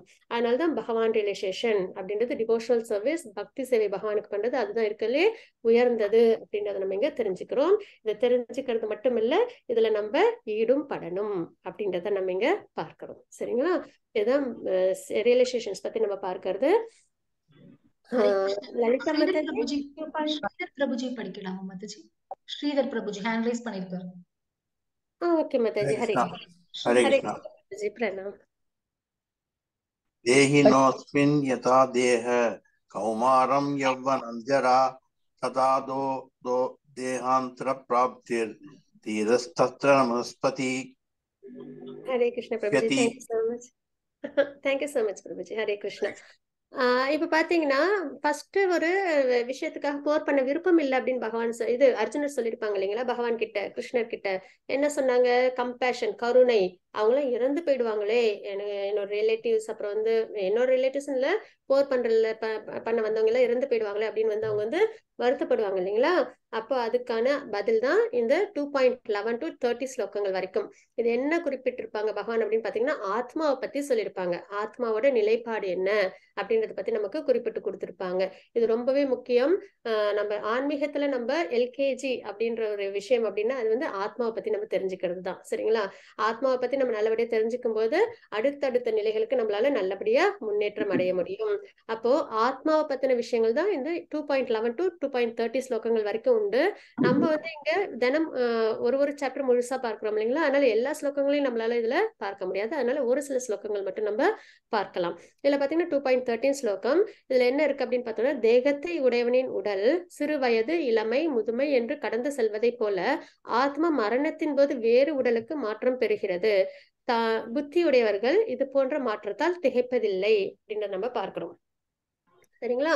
நம்ம எல்லாருக்கும் என்ன இருக்கு, இந்த கிராஸ் பாடி, பஞ்சபூதங்கள்னால சரீரம் இருக்கு இல்லைங்களா? இப்ப நம்ம பார்க்கிறோம், ஒரு குழந்தை இருக்கு, பிறந்த குழந்தை ரொம்ப குட்டியா இருக்கும் இல்லைங்களா? அதுக்கப்புறம் ஒரு 5 வருஷம் கழிச்சு அந்த குழந்தைய பார்த்தோம்னா அது எப்படி இருக்கும், கொஞ்சம் பெருசா வளர்ந்துருக்கும். அதே 10 வயசுல பார்க்கும்போது இன்னும் கொஞ்சம் பெருசா வளர்ந்துருக்கும். அதே வந்து 25 வயசுல பார்க்கும்போது நல்ல வாலிபன் நாட்டம் இருக்கும். அதே வந்து ஒரு 30 வயசுல பார்க்கும்போது நல்லா பெரிய மனுஷனாட்டம் இருக்கும். அதே கொஞ்சம் 50 வயசுல பார்க்கும்போது தளர்ந்திருக்கும். அப்புறம் 60-70 வயசுல ரொம்பவே வயதாகி இருக்கும் இல்லைங்களா? பார்க்கறது அதே பிள்ளை தான், குழந்தையில பார்த்த அதே பிள்ளைதான் வயசான 60 வயசுல நம்ம பார்க்கிறோம். ஆனா உடல் எப்படி மாற்றம் அடைஞ்சிருக்கு இல்லைங்களா? குழந்தையா இருக்கும்போது ரொம்ப குட்டியா இருக்கு, அப்புறம் கொஞ்சம் வளர்ந்துருக்கு, அப்புறம் வாலிபனா இருக்கு, அதுக்கப்புறம் தளர்ந்து இருக்கு இல்லைங்களா? அப்ப மாற்றம் எங்க நடக்குது? இந்த சரீரத்துல நடக்குது இல்லைங்களா? இந்த ஜட உடல் பஞ்சபூதங்களிலான உடல்ல மாற்றங்கள் ஏற்படுது. ஆனா ஆத்மா ஒண்ணுதான், அந்த பையனே தான், ஒரே பையனும் பொண்ணும், அந்த ஒரு ஆத்மாவை தான் நம்ம பார்க்கிறோம். ஆத்மால எந்த மாற்றமும் கிடையாது, ஆனா அந்த உடல் மட்டும் மாற்றம் அடையுது இல்லைங்களா? அதே மாதிரி மரணத்தின் போது ஒரு உடலை விட்டு நம்ம தினப்படி பார்க்கிறோம், நிறைய வந்து உடலை வந்து விடுறாங்க அப்படின்னு பார்க்கிறோம் இல்லையா? அப்போ அந்த இடத்துலயும் என்ன தாத்பரியம்னா, அந்த உடலை மட்டும்தான் அந்த ஆத்மா விடுது. சரிங்களா? எப்படி குழந்தையா இருந்து 5 வயசு ஆகும்போது அந்த குழந்தையான அந்த உருவம் வந்து 5 வயசுக்கு மாறும்போது கொஞ்சம் வளர்ச்சி அடையுது இல்லைங்களா? அதே மாதிரி ஆத்மா அந்த உடலை மட்டும் விட்டுடுமே தவிர ஆத்மா அப்படியேதான் இருக்கும். அது என்ன பண்ணும்? அடுத்தது இன்னொரு உடலை அது எடுத்துக்கும் அப்படின்றதாங்க தாத்பரியம். அப்ப ஆத்மா நித்தியமானது, அழியாதது, என்றும் பகவானோட சம்பந்தப்பட்டது, பகவானோட அரவணைப்புல உள்ளது அப்படின்றத நம்ம இங்க தெரிஞ்சுக்கிறோம். சரிங்களா? பகவான் நித்தியமானவங்க, பகவானுக்கு பிறப்பு கிடையாது, பகவானுக்கு ஆரம்பம் கிடையாது. அதே நிலைப்பாடுதான் ஆத்மாவுக்கும் பிறப்பு கிடையாது, ஆரம்பம் கிடையாது. ஆனால் நம்மளுக்கு வந்து விபு, நம்ம நம்ம வந்து சாரி அணு, நம்ம வந்து ஒரு கட்டுப்பாட்டுல இருக்கும், அந்த முக்குணங்களோட கட்டுப்பாட்டுல பிறப்பு சுழற்சியில இருக்கும். பகவான் சம்பந்தம், ஏன்னா இப்ப நம்ம பார்த்தோம்ல பகவான் ரிலேஷன், இது பகவானை பத்தி 6 விஷயங்கள் பார்த்தோம்ல, இல்ல ரினவுன்ஸ்டா இருப்பாங்க அப்படின்னு சொன்னாங்களா, பற்றற்று இருப்பாங்கலாம் சொல்றீங்களா? அப்ப முக்குணங்களோட சம்பந்தம் இல்லாம பகவான் வந்து இருக்கறனால, முக்குணங்களை கண்ட்ரோல் பண்றதுனால அவங்க வந்து விபு அப்படின்னு நம்ம வந்து சொல்லுவோம். சரிங்களா? இப்போ நம்ம என்ன தெரிஞ்சுக்கிறோம் இல்லைன்னு பாத்தீங்கன்னா, எப்படி வந்து இந்த சின்ன குழந்தையில இருந்து பெருசா மாற்றம் அடையுதோ வயதாகிற வரைக்கும், அது நம்ம கண் கூட பார்க்கிறோம் இல்லைங்களா? அதே மாதிரி இந்த உடலில் உள்ள ஆத்மா என்னைக்கும் அழியாதது, எப்பயுமே நித்தியமா இருக்கக்கூடியது, அதுவும் எப்படி இருக்கும்? பகவானோட அரவணைப்புல உள்ளது அப்படின்றத நம்ம இங்க தெரிஞ்சுக்கிறோம். ஒரு குழந்தை எப்படி அப்பா அம்மாவோட அரவணைப்புல இருக்கும்போது பாதுகாப்போட இருக்கு இல்லைங்களா? அதே மாதிரி ஒரு ஆத்மானாலே கூடவே பரமாத்மா இருக்கவே செய்வாங்க. சரிங்களா? எல்லார்கிட்டையும் எந்த ஒரு ஆத்மாவும் பரமாத்மா இல்லாம கிடையவே கிடையாது. பரமாத்மா கூடவே இருப்பாங்க. அதான் வந்து ஒரு குழந்தை தாய் தந்தையோட இருக்கிற ஒரு சுகத்தோட அரவணைப்போட எப்பயுமே இருப்பாங்க. அதாவது நம்ம தவறு செய்யும்போது நம்மளுக்கு தெரியும், மனசு அப்படியே உறுத்தும், இது செய்யக்கூடாது அப்படின்னு. இருந்தாலும் ஆசைப்பட்டு நம்ம செஞ்சிடறோம் இல்லைங்களா? அதனால கஷ்டத்தை அனுபவிக்கிறோம். ஆனா பகவானோட அரவணைப்பில் நம்ம இருக்கோம் அப்படின்னு நம்ம தெரிஞ்சுக்கிறோம். அப்போ மரணத்தின் போது வேறு உடலுக்கு மாற்றம் பெறுகிறது எது? ஆத்மா. புத்தியுடையவர்கள் யார் இந்த நாலேஜை தெரிஞ்சுக்கிறாங்களோ அவங்க இந்த மாற்றத்தால திகைப்பதில்லை. எந்த மாற்றத்தினால? மரணத்தினால அவங்க திகைப்பதில்லை அப்படின்னு நம்ம இங்க பார்க்கிறோம். என்னைக்கும் நம்ம எல்லாருமே இருப்போம், நித்தியமா இருப்போம், பகவானோட அரவணைப்புல இருப்போம் அப்படின்ற ஒரு புரிதல் வந்து அவங்களுக்கு ஏற்பட்டுடும் அப்படின்னு நம்ம பார்க்கிறோம். 2.23 ஸ்லோகம். நான் படிக்கிட்டா? கல்பனா மாதாஜி ரீட் பண்ணுங்க மாதாஜி. கல்பனா மாதாஜி மியூட் பண்ணிருக்காங்க. ஹரே கிருஷ்ணா. ஹரே கிருஷ்ணா. நைனம் சந்த. ஹரே கிருஷ்ணா. ஹரே கிருஷ்ணா. ஹரே கிருஷ்ணா. ஸ்ரீமத் பகவத் கீதா சாப்டர் 2.23. நைனம் சந்தந்தி சஸ்திராணி நைனம் தஹதி பாவகஹ ந சைனம் கைதயந்தே ஆபோன சோசயாதி மாருதஹ. Hare Krishna. Thank you so much. ஆத்மா எந்த ஆயுதத்தாலும் துண்டிக்கப்பட முடியாததும், நெருப்பால் எரிக்கப்பட முடியாததும், நீரால் நனைக்கப்பட முடியாததும், வீசும் காற்றால் உலர்த்தப்பட முடியாததும் ஆகும் அப்படின்னு நம்ம இங்க தெரிஞ்சுக்கிறோம். அப்ப ஆத்மாவோட நிலைப்பாடு என்ன அப்படின்னு பார்த்தோம்னா, ஆத்மாவை என்ன பண்ண முடியாது? எந்த ஆயுதத்தாலும் வெட்ட முடியாது, நெருப்பால் எரிக்க முடியாது, நீரால் நனைக்க முடியாது, வீசும் காற்றால் உலர்த்த முடியாது. சச்சித்தானந்த ஸ்வரூபம் அப்படின்னு சொல்லுவோம் நம்ம ஆத்மாவோட நிலைப்பாட்டை. சத் அப்படின்னா எட்டர்னல், நித்தியமானது. சித் அப்படின்றது ஃபுல் ஆஃப் நாலேஜ்னு சொல்லுவோம். சரிங்களா? பகவானோட நம்ம சம்பந்தப்பட்டவங்க, பகவானுக்கு பக்தி சேவையில நம்மள ஈடுபடுத்திக்கணும் அப்படின்ற ஒரு எண்ணத்தோட உள்ளது. அதுக்கப்புறம் வந்து பிளிஸ் அப்படின்றது பரமாத்மா நிலை, ஆனந்த ஸ்வரூபமா இருக்கும் அப்படின்ற நம்ம தெரிஞ்சுக்கிறோம். அப்ப ஆத்மா எப்படி இருக்கும்? எப்பயுமே சச்சித்தானந்த ஸ்வரூபமா இருக்கும் அப்படின்னு தெரிஞ்சுக்கிறோம். இதுல என்னன்னா, நம்ம எல்லாரும் கோயிலுக்கு போயிட்டு வரோம்னு வச்சுக்கோங்களேன். போகும்போது ரொம்ப சோகத்தோட போவோம், கவலையோட போவோம், இல்லைன்னா ரொம்ப டயர்டா கூட போவோம். ஆனா கோயிலுக்கு போயிட்டு வெளியில வரும்போது நம்மளால எப்படி இருப்போம்? கண்டிப்பா ஒரு புத்துணர்ச்சியோட வருவோம் இல்லைங்களா? எவ்வளவு கவலையோட நம்ம கோயிலுக்கு போனாலும் நம்ம திரும்பி வரும்போது நம்ம எப்படி இருப்போம்? ஆனந்தத்தோட இருப்போம். அட்லீஸ்ட் அமைதியான மனநிலையாவது நம்மளுக்கு வரும் இல்லைங்களா? எதனால அப்படி நம்மளுக்கு கிடைக்குது கோயிலுக்கு போயிட்டு வந்தா அப்படின்னா, ஆத்மா அந்த இடத்துல சந்தோஷப்பட்டிருக்கு, பக்தியில ஈடுபட்டிருக்கோம் இல்லைங்களா? அப்ப ஆத்மாவுக்கு அதுல சந்தோஷம் கிடைச்சிருக்கு. அதனாலதான் நம்மளுக்கு அந்த அமைதியும் சந்தோஷமும் நம்ம கிட்ட ஏற்படுது அப்படின்றத நம்ம இங்க தெரிஞ்சுக்கிறோம். அதனால வீட்லயும் நம்ம பண்டிகை நாள்கள், அப்புறம் வந்து வீட்டுல ஏதாவது பூஜைகள்லாம் பண்ணோம்னா நம்மளுக்கு அன்னைக்கு ரொம்ப சந்தோஷமா இருக்கும் இல்லைங்களா?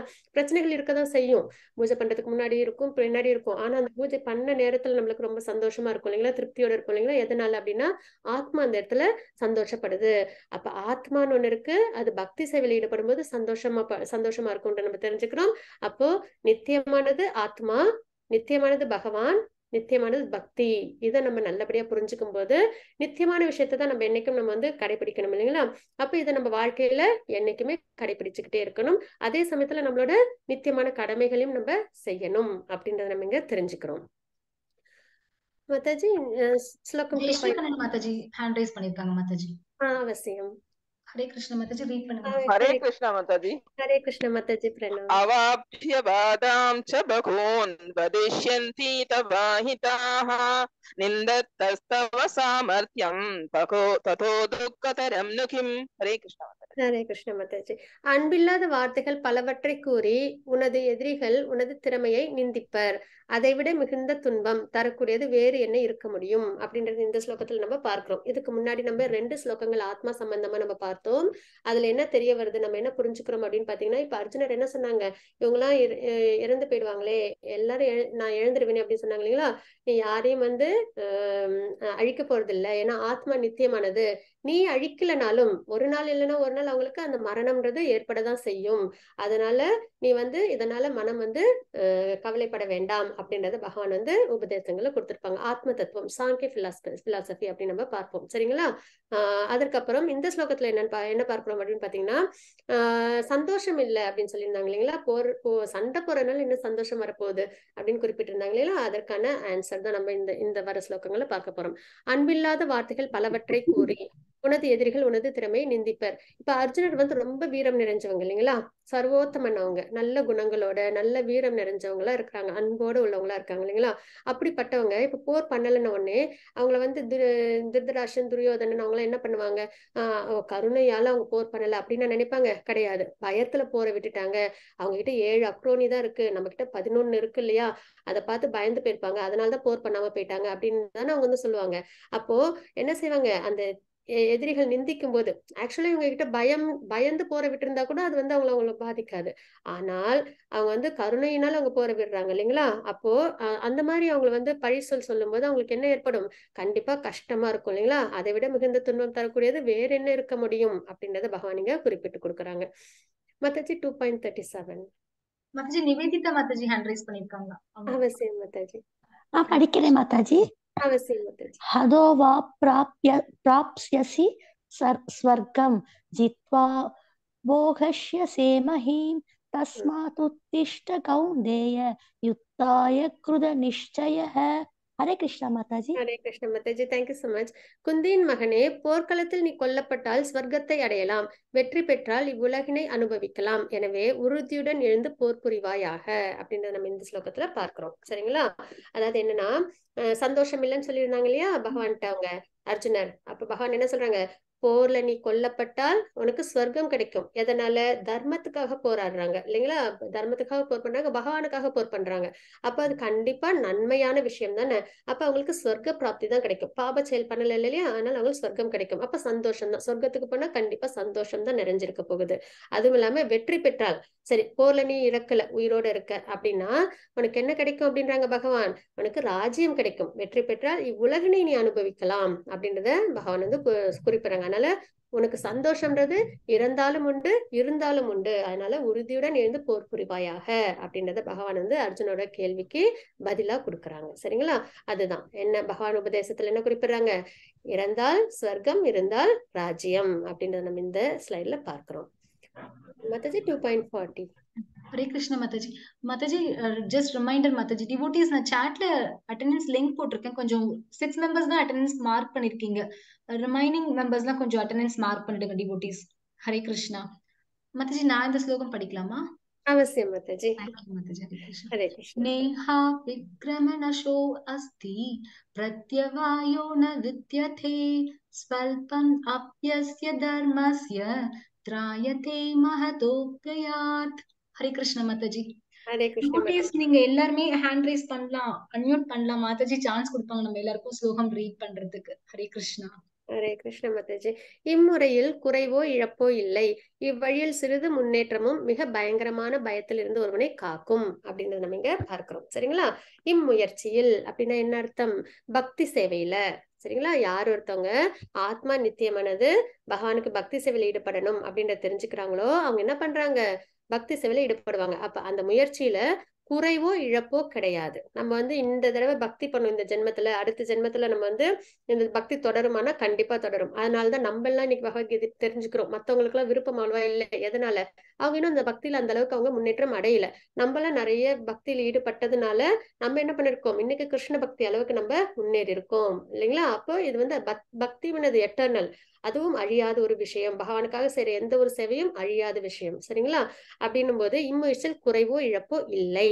ஆனா இந்த ஜென்மத்துல நான் டாக்டருக்கு படிச்சுட்டு அடுத்த ஜென்மமும் நான் எடுத்ததுக்கு அப்புறம் நான் போன ஜென்மத்துல டாக்டரா இருந்தேன், நான் இந்த ஜென்மத்துல டாக்டரா இருக்கலாமா அப்படின்னு சொன்னா விட மாட்டாங்க இல்லைங்களா? மறுபடியும் எல்கேஜில இருந்து படிக்கணும் நம்ம எல்லாத்தையும். அப்பதான் நம்மளால அந்த டிகிரி வாங்கினாதான் நம்மளால அந்த ப்ரொஃபஷன்ல ஈடுபட முடியும். ஆனா பக்தி சேவைன்றது நித்தியமானது. ஏன்னா ஆத்மாவோட சம்பந்தப்பட்டது, பகவானோட சம்பந்தப்பட்டது. அதனால ஆத்மாவும் நித்தியம், பகவானும் நித்தியம், பக்தியும் நித்தியம். இந்த தாத்பரியத்தை புரிஞ்சுக்கும் போது நம்ம என்ன பண்ணணும்? நம்ம பக்தியில நல்லபடியா நம்மள ஈடுபடுத்திக்கணும். அப்போ பக்தியில ஈடுபடுறதுனால என்ன ஏற்படும்? குறைவோ இழப்போ இல்லை அப்படின்னு நம்ம பார்க்கிறோம். இவ்வழியில் சிறிது முன்னேற்றமும், சின்னதா ஒரு நல்ல ஒரு பக்தி பண்ணா கூட மிக பயங்கரமான பயத்துல இருந்து ஒருவனை காக்கும். என்ன பயங்கரமான பயம்? பிறப்பு அப்படின்ற சுழற்சி இருக்கு இல்லைங்களா? அதுதான் இருக்கிறதுல மிகவும் பயங்கரமான விஷயம். சரிங்களா?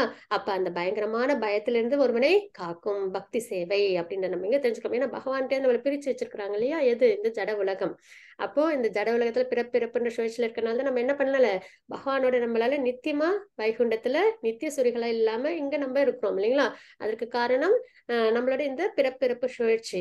அப்ப அந்த சுழற்சியில இருந்து நம்மளால வெளியில வர முடியும். எதனால? பக்தி சேவையின் மூலியமா அப்படின்னு நம்ம இங்க தெரிஞ்சுக்கிறோம். சரிங்களா? அதுக்கு எக்ஸாம்பிளா நம்ம என்ன பார்க்கிறோம் அப்படின்னு பாத்தீங்கன்னா, இங்க பாத்தீங்கன்னா விபீஷணன் இருக்காங்க இல்லைங்களா? அவங்க என்ன பண்ணாங்க? அசுரர்களோட பிறந்து அவங்களோடய வாழ்ந்தாங்க. இருந்தாலும் அவங்க என்ன பண்ணாங்க? பக்தி மார்க்கத்துல ஈடுபட்டு ராமர் மேல பக்தி பண்ணி ராமருக்கு உதவி பண்ணாங்க, பக்தி சேவையில் ஈடுபட்டாங்க. அதனால அவங்களுக்கு ராமரோட அன்பும் கிடைச்சது, இலங்கையும் கிடைச்சது இல்லைங்களா? எப்பயுமே பகவானுக்கு நம்ம பக்தி சேவையில ஈடுபட்டோம்னா நம்மளுக்கு பகவானோட அன்பும் கிடைக்கும், பக்தியும் வளரும். அதே சமயம் நம்ம மெட்டீரியல் விஷயத்துல என்ன தேவையோ அதுவும் நமக்கு சிறந்த முறையில கிடைக்கும். சரிங்களா? முழுமையா இருப்போம் எல்லா விஷயத்திலும் நம்ம. வேணும் பகவான் முழுமையானவங்க, ஆனா எதையும் எதிர்பார்த்து பக்தி சேவையில் ஈடுபடக்கூடாது.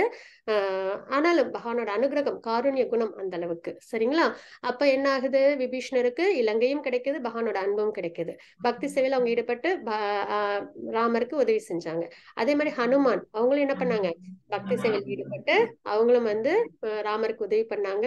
அதே மாதிரி அவங்களும் பகவானோட ராமரோட அன்பை நல்லபடியா எடுத்துக்கிட்டாங்க அப்படின்றத நம்ம பார்க்கணும். இதுல குறைவோ இழப்போ இல்லை, பயத்திலிருந்து நம்மளை காப்பாத்தும் அப்படின்னு நம்ம இங்க தெரிஞ்சுக்கிறோம். மாதாஜி 5 சாரி, எனக்கு ஸ்லோகம் நம்பர் தெரியல, இந்த ஸ்லோகம் வாசிக்கணும். ஹேண்ட் ரைஸ் பண்ண டிவோட்டீஸ் யாருக்கு ஸ்லோகம் ரீட் பண்ண இன்ட்ரெஸ்டோ அன்மியூட் பண்ணிட்டு ரீட் பண்ணலாம் டிவோட்டீஸ். ஹரே கிருஷ்ணா. விவசாயாத்மிகா புத்திர் ஏகேகா குரு நந்தன பகுசாகாயனந்தாஷ்ட புத்தயோ விவசாயினாம். ஹரே கிருஷ்ணா. ஹரே கிருஷ்ண மாதாஜி.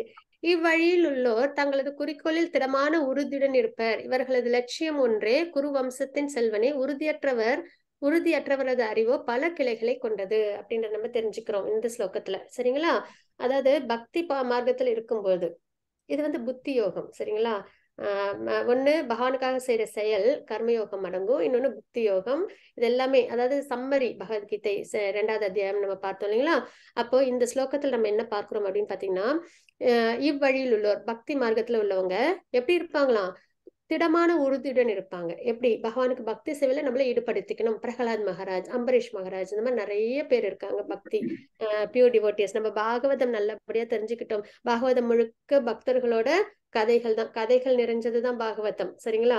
எப்படி பகவத்கீதையில நம்மளுக்கு இன்ஸ்ட்ரக்ஷன்ஸ், அறிவுரைகள் பகவான் கொடுக்குறாங்களோ, உபதேசங்கள், அது மாதிரி பாகவதம் முழுக்க தூய பக்தர்களோட வாழ்க்கை சரித்திரம், அவங்களோட பிரேயர்ஸ், அவங்களோட மனநிலை, இதெல்லாம் நம்ம வந்து பார்ப்போம். அதெல்லாம் நம்ம தெரிஞ்சுக்கும் போது நமக்கும் வந்து உத்வேகம் ஏற்படும். சரிங்களா? ஏற்கனவே நம்மளுக்கு ஒருத்தவங்க வழி காட்டினாங்கன்னா அந்த வழியில் நம்ம போனோம்னா நம்மளுக்கு இன்னும் ஈஸியா புரியும் இல்லைங்களா மார்க்கம். அதே மாதிரி எப்படி இருப்பாங்களாம், உறுதியுடன் இருப்பாங்க. யாரு? பக்தர்கள். எதுல? பக்தி சேவையில. இவர்களது லட்சியம் ஒன்றே, என்னவா இருக்கும்? பகவானை திருப்தி பண்ணணும் அப்படின்றதா பக்தர்களோட நிலைப்பாடு. குரு வம்சத்தின் செல்வனே, உறுதியற்றவரது அறிவோ பல கிளைகளை கொண்டது. இந்த மாதிரி யார் பக்தி சேவையில ஈடுபடலையோ அவங்களோட ஆசைகள் எப்படி இருக்கும்? சிதறி இருக்கும். பார்க்கறதுக்கெல்லாம் ஆசைப்படுவோம். இது அடைஞ்சதுக்கு அப்புறம் அதை அனுபவிக்கிறதுக்கு கூட நேரம் இருக்காது. அதை அனுபவிக்கிறதுக்கு கூட நம்மளுக்கு மனம் இருக்காது. ரொம்ப ஆசைப்பட்டு ஒரு விஷயம் நம்மளுக்கு கிடைக்கும், ஆனா அது கைக்கு வந்த உடனே அடுத்ததுக்கு ஆசைப்படுவோம் இல்லைங்களா? அப்ப நிறைய இந்த மாதிரி பல கிளைகளை கொண்ட ஆசைகளை நம்ம மனம் வந்து ஆசைப்படும். அப்போ நம்மளோட இலக்கம் எப்படி இருக்காது? குறிக்கோளோட இருக்காது, ஒரு உறுதியோட இருக்காது. எல்லாத்தையும் அடையணும், எல்லாத்தையும். அதனால நம்மளுக்கு என்ன ஏற்படும்? சஞ்சலம் ஏற்படும் மனசுல இல்லைங்களா? கிடைக்குமான்னு ஒரு சஞ்சலம் இருக்கும். கிடைச்சதுக்கு அப்புறம் அது அடுத்ததுக்கு ஆசைப்படுவோம். அதுக்கப்புறம் கிடைக்கலையே அப்படின்னு வருத்தப்படுவோம் இல்லைங்களா? அந்த மாதிரி எப்பயுமே மனம் எப்படி இருக்கும்? சஞ்சலத்தோட இருக்கும். அதனால உறுதியற்றோரது அறிவோ பல கிளைகளை கொண்டது அப்படின்றத நம்ம இங்க தெரிஞ்சுக்கிறோம். அதனால பக்தி மார்க்கத்துல இருந்து எல்லாத்தையும் நம்ம திறன்பட செய்யறது இருக்கலே சிறந்தது அப்படின்றத பார்க்கிறோம் பகவானோட அனுகிரகத்தோட. மாதாஜி 2.47 ஸ்லோகம். ஹரே கிருஷ்ணா. எஸ் மாதாஜி. ஹரே கிருஷ்ணா. படிங்க மாதாஜி. யாரும் படிச்சாங்க? டிவோட்டிஸ் யாரும் இது வரைக்கும் படிக்காதவங்க ட்ரை பண்ணலாம். இன்ட்ரெஸ்டட்னா நீங்க படிக்கலாம். ஹரே கிருஷ்ணா.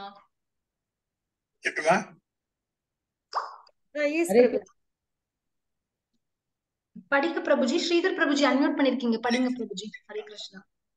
கர்மண்யேவாதிகாரஸ்தே மா பலேஷு கதாசனஹ மா கர்ம பலஹேதுர் ஊர்மாதே சங்கோ சத்த கர்மணி. ஹரே கிருஷ்ண பிரபுஜி, தேங்க்யூ சோ மச். உனக்கு விதிக்கப்பட்ட கடமையை செய்ய மட்டுமே உனக்கு அதிகாரம் உண்டு, ஆனால் செயல்களின் பலன்களில் உனக்கு அதிகாரம் இல்லை அப்படின்றத நம்ம இங்க பார்க்கிறோம். இதுதான் நிஷ்காம கர்ம யோகா. சரிங்களா? உனது செயல்களின் விளைவுகளுக்கு உன்னையே காரணமாக ஒருபோதும் எண்ணாதே, கடமையை செய்யாமல் இருக்க ஒருபோதும் பற்றுதல் கொள்ளாதே. நமக்கு ரொம்ப முக்கியமான ஸ்லோகம், ஆழ்ந்த கருத்துள்ள ஸ்லோகம். என்னன்னா, உனக்கு விதிக்கப்பட்ட கடமையை செய்ய மட்டுமே உனக்கு அதிகாரம் உண்டு. நமக்குன்னு ஒரு சில உறவுகளை பகவான் கொடுத்திருக்காங்க இல்லைங்களா? நமக்குன்னு திறமைகளை கொடுத்திருக்காங்க. நம்ம 7வது அத்தியாயத்துல பார்ப்போம், உன்னுள் உள்ள திறமை நான் அப்படின்னு பகவான் குறிப்பிட்டிருப்பாங்க. அப்ப பகவான் கொடுத்த திறமையும் நம்ம என்ன பண்ணக்கூடாது? வீணாக்க கூடாது. பகவான் சம்பந்தப்பட்ட விஷயத்துல அதை நம்ம நல்லபடியா அதை கொண்டு வரணும். அதுவும் ரொம்ப முக்கியமான விஷயம். பகவானோட திறமையை நம்ம வீணாக்கணும்னா அதுவுமே பகவானுக்கு வருத்தத்தை தான் கொடுக்கும். இப்ப அர்ஜுனன் போர் பண்ணலன்னு வச்சுக்கோங்களேன், அர்ஜுனருக்கு திறமை இருந்தும் பகவானுக்காக அதை வந்து அவங்க பயன்படுத்தலைன்னா அது பகவானுக்கு அந்த அளவு சந்தோஷத்தை கொடுக்குமா? கிடையாது இல்லைங்களா? அப்போ நம்ம என்ன பண்ணணும்? நம்ம கிட்ட உள்ள திறமையும் நம்ம கடமையும் சரிவர செய்யணும். ஆனால் அதை செய்யறதுக்கு மட்டுமே நமக்கு அதிகாரம் உண்டு அப்படின்றத இந்த ஸ்லோகத்துல நம்ம பார்க்கிறோம். உனக்கு விதிக்கப்பட்ட கடமையை செய்ய மட்டுமே உனக்கு அதிகாரம் உண்டு, ஆனால் செயல்களின் பலன்களில் உனக்கு அதிகாரம் இல்லை. நம்ம செயல் செய்யற வரைக்கும் தான் நமக்கு அதிகாரம். அதுக்கப்புறம் அதோட பலன் வந்து நமக்கு சம்பந்தம் இல்லாத ஒரு விஷயம் அப்படின்றத பார்க்கலாம். இதை ஒரு சின்ன விஷயத்துல நம்ம புரிஞ்சுக்கலாம். எக்ஸாம் எழுதுறாங்க பிள்ளைங்க அப்படின்னா, எக்ஸாம் எழுதுற வரைக்கும் தான் அந்த கண்ட்ரோல் இல்லைங்களா? நல்லபடியா படிக்கலாம், நல்லபடியா எக்ஸாம் எழுதலாம், இல்ல படிக்காம எக்ஸாம் நல்லா எழுதாம இருக்கலாம், அவ்வளவுதான். ஆனா எக்ஸாம் எழுதுனதுக்கு அப்புறம் ரிசல்ட் நினைச்சு கவலைப்படுறதுனால ஏதாவது ஒரு பலன் இருக்குமா? கிடையாது இல்லைங்களா? எழுதுற வரைக்கும் நம்மளோட கையில இருக்கு. அதே மாதிரிதான் செயல் செய்யற வரைக்கும் அது நம்மளோட கண்ட்ரோல்ல உண்டு. அது அதர்மமா தர்மமா அப்படின்றதுதான். தர்மத்தை எடுத்துக்கணும், பகவானுக்கு சம்பந்தப்பட்ட விஷயத்துல நம்மள ஈடுபடுத்திக்கணும். இதை நம்ம செஞ்சோம் அப்படின்னா, இந்த தெளிவோட நம்ம செஞ்சோம் அப்படின்னா நம்மளுக்கு கண்டிப்பா என்ன ஏற்படாது? கஷ்டம் ஏற்படாது அப்படின்றத நம்ம எங்க தெரிஞ்சுக்கிறோம். எப்படி பிள்ளைங்க நல்லபடியா படிச்சு நல்ல எக்ஸாம் நல்ல மார்க் வாங்குவாங்களா?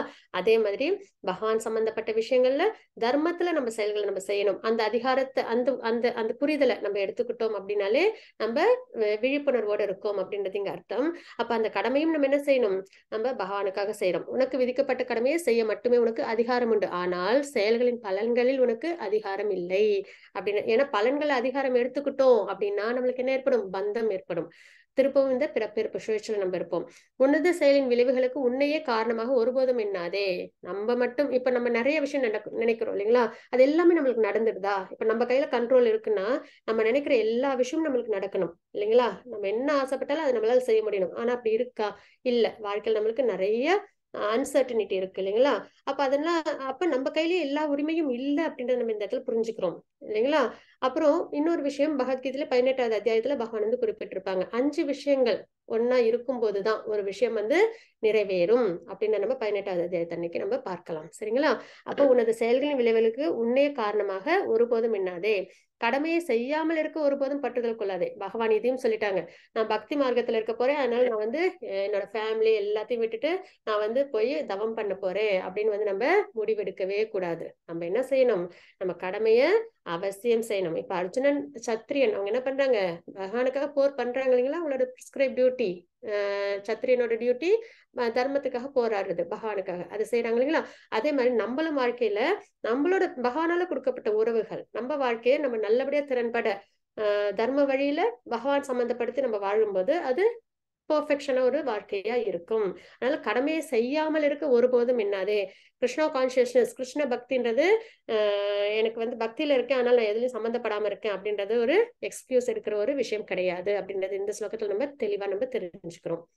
அதுக்கப்புறம் சித்த பிரக்ஞர் முனி, அந்த அவங்கள பத்தி நம்ம பார்க்கலாம். இப்ப இதெல்லாமே புத்தி யோகம் சொல்லியிருக்காங்க, நிஷ்காம கர்ம யோகம் பத்தி பகவான் சொல்லியிருக்காங்க இல்லைங்களா, பக்தி மார்க்கம் சிறந்ததுன்னு நம்ம பார்த்துட்டே இருக்கோம். அப்ப இந்த மாதிரி பற்றுதல் இல்லாம இருக்கிற ஒரு மனிதன் எப்படி இருப்பாங்க அப்படின்றத பகவான்கிட்ட அர்ஜுனர் வந்து கொஸ்டின் கேட்டிருப்பாங்க. அதற்கான ஸ்லோகங்கள் தான் இந்த ஸ்லோகங்கள் எல்லாமே. நம்ம இதை சார்ட்டா பார்த்துடலாம், ஏன்னா இது ஒன் டேல நம்ம ஒரு சாப்டர் பார்க்கிறோம் இல்லைங்களா. அதனால அறிகுறிகள் எப்படி இருக்கும், யாரோட அறிகுறிகள், பற்றுதல் இல்லாம தன்னோட கடமைகளை செய்யறவங்களோட அறிகுறிகள் எப்படி இருக்கும் அப்படின்னு பாத்தீங்கன்னா, உணர்ச்சிகளை திருப்திப்படுத்தும் அனைத்து வகையான விருப்பங்களையும் விட்டு விடுகின்றான். இந்த ஜட உலகத்தில் உள்ள சந்தோஷங்கள் இருக்கு இல்லைங்களா, அது எல்லாத்தையும் வந்து அவங்க என்ன பண்ணிடுறாங்க, அந்த அளவு விருப்பத்தோட எடுத்துக்கிறது இல்ல, அது எல்லாத்தையும் விட்டுடுறாங்க அப்படின்றத நம்ம பார்க்கிறோம். அவங்களோட பேச்சு எப்படி இருக்கும் அப்படின்னு பாத்தீங்கன்னா, இன்பம் துன்பம் பயம் கோபம் இவற்றின் பாதிப்பு இல்லாமல் இருக்கும் அப்படின்றத பார்க்கிறோம். சரிங்களா? அதுக்கப்புறம் எல்லாருக்கும் வந்து எல்லாரும் ஒரே மாதிரி பார்ப்பாங்க இவங்கெல்லாம், அதாவது ஆத்மாவை மட்டுமே பார்ப்பாங்க, பாகுபாடோட இவங்க பார்க்க மாட்டாங்க. அதே மாதிரி எல்லாருக்கிட்டையும் எப்படி இருப்பாங்க, நல்ல இனிமையா பழகக்கூடியவங்களா இருப்பாங்க. சரிங்களா? இன்பம் துன்பம் பயம் கோபம் இவற்றின் பாதிப்பு இல்லாமல் இருக்கும். அதுக்கப்புறம் எப்படி இருக்கிறான் அப்படின்னு பாத்தீங்கன்னா, ஆமை தன் ஓட்டிற்குள் உடலை சுருக்குதல் போல, இதுல ஓமை பாக்குறோம். ஆமையை போய் நம்ம வந்து யாராவது தொட்டோம் அப்படின்னா என்ன பண்ண, பயந்துட்டு ஓட்டுக்குள்ள சுருக்கிக்கும் இல்லைங்களா.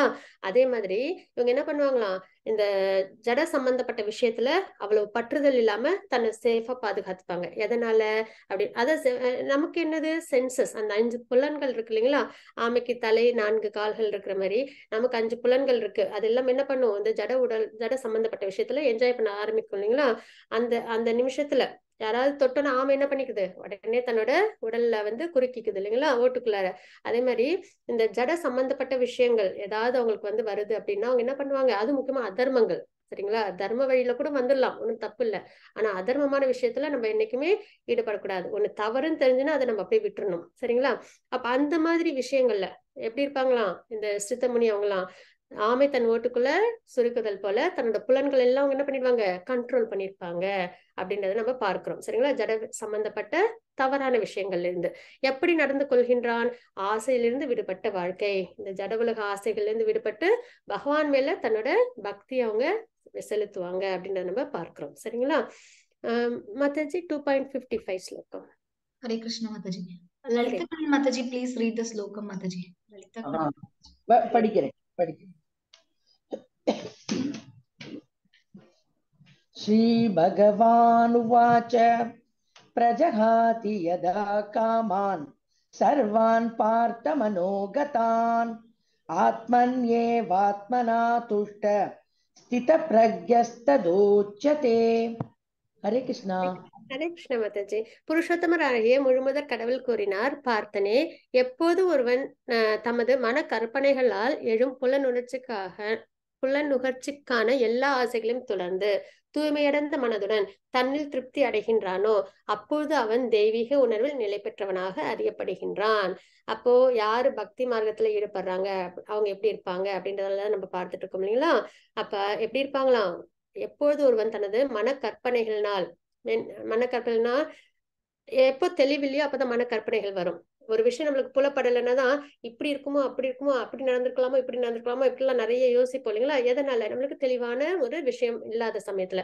அப்ப அந்த மாதிரி விஷயத்துல ஈடுபடும் போது எழும் புலன் உணர்ச்சிகளுக்கான எல்லா ஆசைகளும் துறந்து, சரிங்களா, ஆசைகள்லாம் துறந்து மன கற்பனைகள்ல இருந்து விடுபட்டு தூய்மையடைந்த மனதுடன் நான் ஆத்மா பகவான் நித்தியமானவங்க பகவானுக்கு பக்தி சேவையில் ஈடுபடணும் அந்த எண்ணத்தோட இருக்காங்க இல்லைங்களா, தூய்மையான மனத்துடன் தன்னில் திருப்தி அடைகிறார்களோ, அதுல யாரு திருப்தி அடைகிறாங்களோ பக்தி சேவையில, அவன் தெய்வீக உணர்வில் நிலை பெற்றவனாக அறியப்படுகின்றான் அப்படின்றத நம்ம இங்க பார்க்கிறோம். சரிங்களா? இந்த ஸ்லோகத்துல மாதாஜி 62 and 63 ரெண்டு ஸ்லோகமும் வாசிச்சுக்கோங்க. ஹரே கிருஷ்ண மாதாஜி. டிவோட்டிஸ் யார் இன்ட்ரெஸ்டட் வாசிக்கிறதுக்கு? ध्यायतो विषयान् पुंसः மாதாஜி சாரி ஜெயஸ்ரீ மாதாஜி, கிருத்திகா மாதாஜி அவங்க அன்மியூட் பண்ணிருக்காங்க. அவங்க ஆமா ஆமா ஆமாஜி. அம்மா வாசிங்க மாதாஜி. ஹரே கிருஷ்ண. கிருத்திகா மாதாஜி 62 தானே? எஸ் மாதாஜி. ध्यायतो विषयान् पुंसः संगस्तेषु भजायते संगत् संजयाते कामः कामात् क्रोधो अभिजयते. ஹரே கிருஷ்ணா. மாதாஜி இந்த ஸ்லோகத்தை எப்படி வாசிச்சு? ஹரே கிருஷ்ண. 62 கல்பனா மாதாஜி நீங்க வாசிச்சு கொடுக்குறீங்களா நெக்ஸ்ட் ஸ்லோகம்? லலி யார் படிக்க? நான் படிக்கட்டா? படிங்க மாதாஜி. हरे क्रोधात् भवति सम्मोहा स्मृति विभ्रमः स्मृतिभ्रंशात् बुद्धिनाशात् प्रणश्यति. ஹரே கிருஷ்ணா. ஹரே கிருஷ்ணா மாதாஜி. தேங்க்யூ சோ மச் ஜெயஸ்ரீ மாதாஜி, லலிதா மாதாஜி. இந்த ரெண்டு ஸ்லோகங்கள் என்ன இருக்கு அப்படின்றத நம்ம பார்க்கலாம். இது ரொம்பவே முக்கியமான ஒரு ஸ்லோகம். நம்மளோட கஷ்டங்களுக்கு என்ன காரணம்ன்றது நம்மளுக்கு தெரிய வந்துடும். சரிங்களா?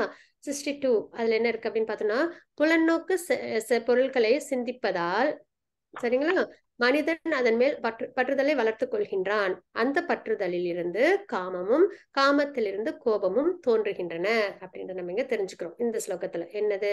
புலநோக்கு பொருட்களை சிந்திப்பதால் மனிதன் அதன் மேல் பற்றுதல் வளர்த்துக் கொள்கின்றான். அந்த பற்றுதலில் இருந்து காமமும் காமத்திலிருந்து கோபமும் தோன்றுகின்றன அப்படின்றது இந்த ஸ்லோகத்துல நம்ம பார்க்கிறோம்.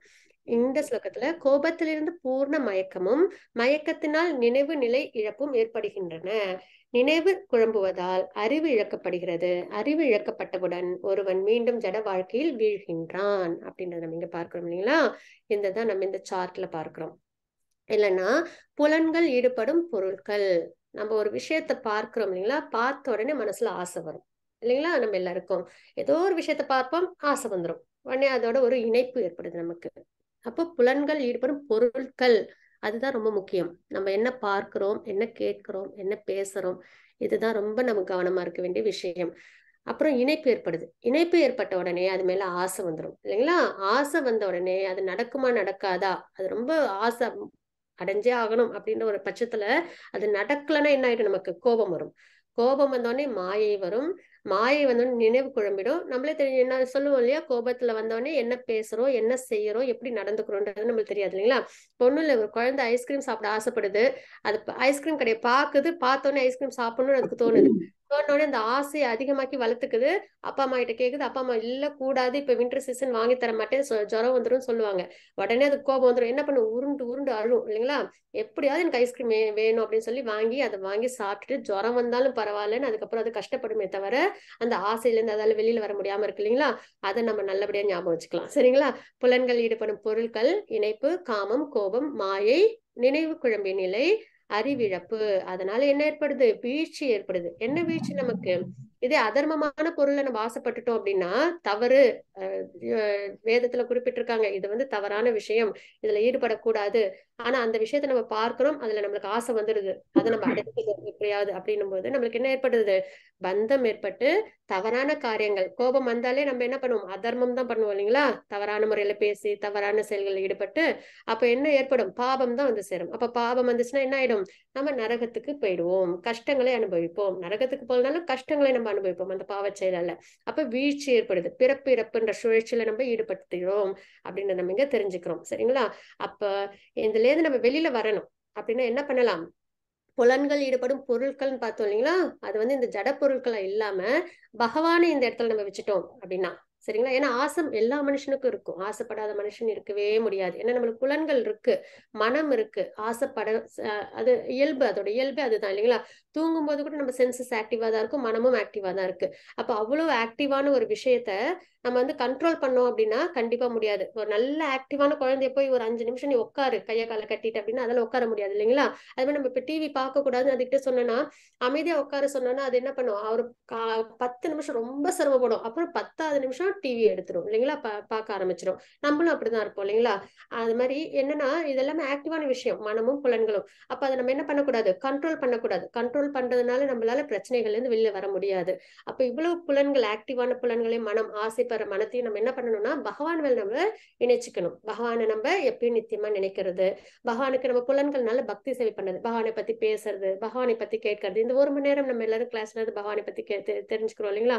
அப்ப இப்ப நம்ம வேற எந்த பாப செயலையும் நம்மள ஈடுபடுத்திக்கல இல்லைங்களா. நம்ம நல்ல விஷயத்தை தான் நம்ம இப்ப தெரிஞ்சுக்கிறோம். பகவான் சம்பந்தப்பட்ட விஷயம் இருக்கிறதுலே வந்து பியூரஸ்ட் பகவான் சரிங்களா. அப்படிப்பட்ட பியூரஸ்ட் பகவான் கிட்ட நம்ம இணைக்கும் போது நம்மளும் என்னாகும், சுத்தமாகும் சரிங்களா. அப்போ நம்ம நிறைய பகவானை பத்தி கேட்கறது, பேசுறது, அப்புறம் பகவானை கோயில்ல போய் தரிசனம் பண்றது, வீட்டுல உள்ள அச்சா விக்கிரகத்தை தரிசனம் பண்றது, இந்த மாதிரி நம்மளோட புலன்கள் எல்லாத்தையும் பகவானோட நம்ம சம்மந்தப்படுத்தும் போது, மனம் பகவான் மேல ஆசையை வச்சுக்கும் போது நம்ம என்ன பண்ணுவோம், நம்ம நல்ல விஷயத்துல நம்மள ஈடுபடுத்திக்கிறோம், பகவானையே நம்ம அடைவோம் அப்படின்றத இங்க நம்ம பார்க்கிறோம். அப்ப இந்த 2 ஸ்லோகங்களும் இதை தான் நம்மளுக்கு குறிப்பிட்டு கொடுத்திருந்தது. இந்த 2 ஸ்லோகங்கள் 62 63ல 8 விஷயங்கள் நம்ம வீழ்ச்சி அடையறதுக்கான காரணங்களா நம்ம பார்க்கிறோம். அதுல முதல் அடிப்படை என்னன்னா புலன்கள் ஈடுபடும் பொருட்கள் நம்ம பார்க்கிறோம். அப்ப அது ஜட பொருட்கள் இல்லாம பகவானை நம்ம இந்த இடத்துல வச்சுக்கணும். ஏன்னா நம்மளோட சென்சஸும் மனமும் எப்பயுமே ஆக்டிவானது சரிங்களா. ஆசை எப்பயுமே மனிதன் படக்கூடியது. அந்த ஆசை பகவானா இருந்ததுன்னா நம்ம பகவானையே அடைவோம் அப்படின்றத பார்க்கிறோம். வீழ்ச்சின்னு பார்த்தோம் இல்லைங்களா. அப்ப அந்த வீழ்ச்சி என்னன்னா இந்த 84 lakh ஸ்பீஷீஸ். நான் மொத்தமா பாத்தீங்கன்னா நம்ம வேதத்துல என்ன குறிப்பிட்டிருக்காங்கன்னா இந்த மாதிரி 84 lakh ஸ்பீஷீஸ் இருக்கு. அதுலதான் நம்ம சுத்தி இந்த பிறப்பு இறப்பு சுழற்சியில் நம்ம ஈடுபட்டுக்கிட்டே இருப்போம். அது வந்து ஒரு விஷயமாவே சொல்லுவாங்க. என்னன்னா வந்து இது தசாவதாரம் இருக்கு இல்லைங்களா. மச்ச கூர்ம வராக நரசிம்ம வாமன பரசுராமர் பலராமர் அதுக்கப்புறம் வந்து கிருஷ்ணர் இது கல்கி அப்படி நம்ம பார்க்கிறோம் இல்லைங்களா. அந்த முறைதான் மச்ச கூர்ம வராக அப்படின்னு பார்க்கணுங்களா. மச்ச இதுன்றது நீர்வாழ் உயிரினத்துல இருந்து நம்மளோட ஜேர்னி ஸ்டார்ட் ஆகுது. இப்ப நம்ம ஆத்மாவா இருக்கோம்னா ஆரம்ப நிலையில நம்ம நீர்வாழ் உயிரினங்கள்ல இருந்து நம்ம வருவோம். அதுல இருந்து நம்ம நிறைய கூர்ம நிலத்திலும் நீரிலும் வாழ விலங்குகளா, அதுக்கப்புறம் பாத்தீங்கன்னா வராக நரசிம்ம அப்படின்னு வந்து நம்ம வருவோம் சரிங்களா. கொஞ்சம் கொஞ்சமா வந்து பேர்ட்ஸா அனிமல்ஸா இந்த மாதிரி நிறைய பிறவிகள்லாம் எடுத்து கடைசியில ரொம்பவே அதிர்ஷ்டமான ஒரு விஷயம் மனித பிறவி. ஏன்னா அப்ப மட்டும்தான் பகவான் யாருன்னு தெரிஞ்சுட்டு நம்ம பக்தி செயல் நம்மளால ஈடுபடுத்திக்கிற அளவுக்கு நம்மளுக்கு புத்தி இருக்கும் சரிங்களா. அப்ப அந்த புத்தியை நம்ம பகவான் மேல நம்ம செலுத்துறதுக்கு மனித பிறவியில மட்டுமே முடியும். நம்ம எல்லாரும் பகவானோட அனுகிரகத்துல இந்த சத்சங்களை இணைஞ்சு இதெல்லாம் நம்ம தெரிஞ்சுக்கிறோம் இல்லைங்களா. இது எல்லாத்தையும் நம்ம வாழ்க்கையில அவசியம் நம்ம ஃபாலோ பண்ணணும். பகவான் மேல பக்தியை நம்ம வளர்த்துக்கணும். இந்த சத்சங்களை என்னைக்கும் இணைஞ்சிருக்கணும். அதுதான் நம்ம செய்ய வேண்டிய ஒரே ஒரு விஷயம் இந்த மனித பிறவியில. அப்போ வீழ்ச்சி அடையும் போது என்ன ஆகுறோம், இந்த தவறுகள் செய்யும்போது மறுபடியும் மிருக பிறப்பு கிடைக்கும். மறுபடியும் அதுல இருந்து வெளியில வந்து மனிதர்களா பிறந்து மறுபடியும் பக்தி செயல் நம்மள ஈடுபடுத்தி, ஆனா டெஸ்டினேஷன் எங்க சுத்தினாலும் நம்ம இப்ப வீட்டை விட்டு வெளியில காலையில போனோம்னா சாயந்தரம் எங்க போயிட்டு வந்தாலும் நம்ம வீட்டுக்கு தான் வரோம் இல்லைங்களா. அதே மாதிரி நம்ம பகவானோட திரு உடம்புல இருந்துதான் திருமேனில இருந்தா நம்ம எல்லாரும் வெளியில வந்திருக்கோம். திருப்பி நம்ம எல்லாரும் பகவானையே தான் அடையணும். அதுதான் நம்மளோட ஃபைனல் டெஸ்டினேஷன். அதுக்கு நடுவில் நம்ம இந்த பிறப்பு இறப்பு சுழற்சியில இருந்துகிட்டே இருக்கிறோம் இல்லைங்களா. ஆனா எப்படியாவது பக்தியில நம்ம ஈடுபடுத்தி நம்ம என்ன பண்ணணும், கடைசியில பகவானை தான் அடையணும். அதுதான் ஃபைனல் டெஸ்டினேஷன் சரிங்களா. அப்போ நம்ம பகவானை நல்லபடியா பக்தி மூலியமா அடையணும் அப்படின்றத நம்ம வேண்டிக்கலாம். ஹரே கிருஷ்ணா. இன்னைக்கு நம்ம பார்த்தது இதுதான். ஹரே கிருஷ்ணா மாதாஜி, அந்த எண்டிங் இது சொல்லிடுறீங்களா. तत्सदिति श्रीमद्भगवद्गीतासु उपनिषत्सु ब्रह्मविद्यायां योगशास्त्रे श्रीकृष्णार्जुनसंवादे सांख्ययोगो नाम द्वितीयोऽध्यायः। सर्वं कृष्णार्पणमस्तु। हरे कृष्णा माताजी।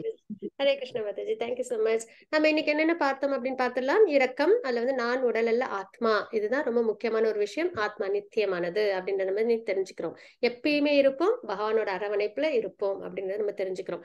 இன்பமின்மை, அப்ப ஸ்வர்க்கம் இல்லைன்னா ராஜ்யம் அப்படின்றத நம்ம பார்த்தோம். பாபச் செயல், பக்தி செயல்பாடு என்னைக்குமே பாபத்துல கொண்டு போய் சேர்க்காது. ஏன்னா பகவானுக்காக செய்யறோம் இல்லைங்களா. அப்புறம் திடமான உறுதியுடன் கிருஷ்ணருக்கு சேவை செய்யணும். எப்பெல்லாம் நம்மளுக்கு இருமனம் இருக்கோ, அதாவது தெளிவில்லாம இருக்கோமோ, தர்மம் அதர்மம் தெரியாம இருக்கோமோ, அப்பெல்லாம் பகவானோட நம்ம இணைச்சிக்கணும். அப்புறம் ஸ்திதமுனி, அவங்க வந்து தூய ஆழ்நிலை நினைவில் உள்ள நபர் அப்படின்னு பார்க்கிறோம். குடும்ப பாரம்பரியம் நசிந்துக்குதல், வர்ண சங்கரத்தை தடுக்க முன்மாதிரியாக இருங்கள் அப்படின்றத நம்ம பார்க்கிறோம். சரிங்களா. ஹரே கிருஷ்ண கிருஷ்ண கிருஷ்ண ஹரே ஹரே, ஹரே ராம ராம ராம ஹரே ஹரே. வாஞ்சா கல்பத்தருபஸ்ய கிருபா சிந்து பயவச்ச பதிதானாம் பாவனேப வைஷ்ணவ நம நமः. அனந்த கோடி வைஷ்ணவந்துக்கு ஜெய், ஸ்ரீல பிரபுபாத் கி ஜெய். ஹரே கிருஷ்ணா. ஹரே கிருஷ்ண. ஜெய் ஸ்ரீ மாதாஜி. ஹரே கிருஷ்ணா மாதாஜி. இது பத்ம புராணத்துல இருந்து வாசிச்சு கொடுக்குறீங்களா? ஓகே மாதாஜி. ஹரே கிருஷ்ணா. பத்ம புராணத்தில் அளிக்கப்பட்ட ஸ்ரீமத் பகவத்கீதையின் 2வது அத்தியாய பாராயண பலன்கள். ஆத்ம ஞானம் பெற. தெற்கில் புரந்தரம் என்ற இடத்தில் வாழ்ந்து வந்த தேவ சர்மா என்ற அந்தணன் தன்னுடைய கடமைகளை சரிவர செய்தும் மன நிம்மதி அடையாததால் ஒரு ரிஷியிடம் சென்று தன் மனம் அமைதி பெற வழியை கேட்டான். ரிஷியோ அவரை மித்ரவான் என்ற ஆடு மேய்ப்பவனை சென்று காணுமாறு அறிவுறுத்தினார். அவரின் அறிவுரைப்படி மித்ரவானை சந்தித்து ரிஷி கூறியதை கூற அதற்கு மித்ரவான் ஒரு கதையை கூறினான். அதாவது கோதாவரி கரை அருகில் ஒரு வேத விற்பன்னர் இருந்தார். அவர் பிறரிடமிருந்து வெகுமதிகளை கேட்டு வாங்கிக் கொள்வார். ஆதலால் அவர் நரகம் சென்று கீழ் ஜாதியில் பிறந்து தவறான பெண்ணை மணந்து கொண்டார். அவள் தீய சக்தியாக மாறி காற்றில் திரியும் போது ஒரு வேடனை உண்டு விட்டாள். அதன் பயனாக நரகம் சென்றாள். பிறகு வேடன் புலியாகவும் அந்த பெண் ஆடாகவும் பிறந்தன. ஆடு மித்ரவானின் மந்தையில் சேர்ந்தது. ஒரு நாள் அதை கண்ட புலி பழைய பகையின் காரணமாக ஆட்டை கொல்ல அதன் மேல் பாய்ந்தது. அப்பொழுது அந்த ஆடு, வா என்னை புசி என்றது. அதற்கு புலி, இல்லை, இப்பொழுது நான் என் பகைமை உணர்ச்சியை மறந்து விட்டேன், இனி நாம் நண்பர்களாக இருப்போம் என்றது. இது எப்படி நடந்தது என்று கேட்க அதற்கு மித்ரவான் இவ்விருவருடன் கூடி அருகில் இருக்கும் குரங்கை அணுக குரங்கு அதற்கான கதையை இவ்வாறு கூறியது. சுகர்மன் என்னும் பிராமணன் நாளும் கோதாவரி நதியில் நின்று திரம்பகேஸ்வரரை பூஜிப்பான். அதை கண்ட ஒருவர், தாங்கள் இந்த பூஜையை எதற்காக செய்கிறீர் என்று கேட்க ஆத்ம ஞானம் பெற என்று கூற அந்த வழிபோக்கன் பகவத்கீதையின் 2வது அத்தியாயத்தை அருகில் இருக்கும் ஒரு கல்லில் செதுக்கி அதை படிக்கும்படி கூறினான். சுகர்மனும் அதை படித்து ஆத்ம ஞானம் பெற்றான். ஆகையால் இந்த இடத்தில் எந்த ஒரு பிராணியும் பகைமையை பாராட்டுவது இல்லை. ஆகவே கீதையின் 2வது அத்தியாயத்தை பாராயணம் செய்தால் நமது மனதில் ஆத்ம ஞானம் பெருகி பகைமை உணர்வே தோன்றாது. Hare Krishna. Hare Krishna Mataji, thank you so much. Jai Shri Mataji. Hare Krishna Thank you, Mataji. Mataji, thank you so much. Lalitha Mataji, thank you so much. Hare Krishna. Recording stop பண்ணிடுறேன் மாதாஜி. அவசியம்.